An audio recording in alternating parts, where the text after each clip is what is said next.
Britain will finally be able to begin exploratory talks on its future outside the EU after the two sides formalised the Brexit agreement.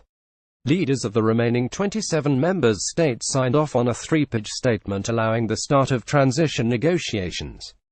Both sides also agreed to begin informal negotiations on the long-term trade prospects between the UK and EU. Lord Heseltine, a staunch Remainer, insisted Britain's European counterparts will make sure the final deal is less good than what we have at the moment. Sky NEWSBrexit news. Lord Heseltine predicts UK will face consequences for Brexit to vote. The Europeans will make sure the deal that is offered to us at the end is less good than what we have. Lord Michael Heseltine speaking to Sky News. Lord Heseltine said, "Have no illusions. The Europeans will tell us what the deal is. We're not in there to do a give or take deal. You can already see it."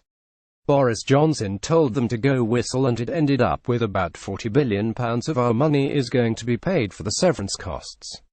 The Irish issue, just fudge it, go round the corner, but it doesn't exist. All of that is a change.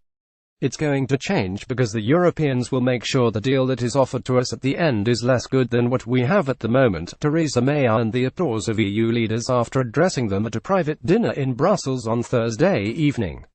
European Commission President Jean-Claude Juncker said it was because she had made big efforts in the Brexit talks to date. This has to be recognised, he said.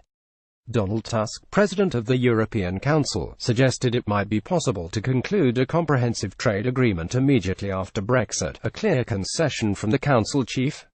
Mr. Tusk described the target as realistic but, however, dramatically difficult to achieve. Mrs. May did not remain in Brussels to hear the outcome of further discussions from the EU27. The Prime Minister later issued a statement to declare the government well on the road to delivering her goal of a smooth and orderly Brexit. She will now hold her first cabinet meeting to discuss Britain's future relationship with the EU, expected to be at the start of next week. Concrete proposals aren't expected to be finalised, but ministers will be allowed to outline their contrasting beliefs on how Britain should operate outside the bloc.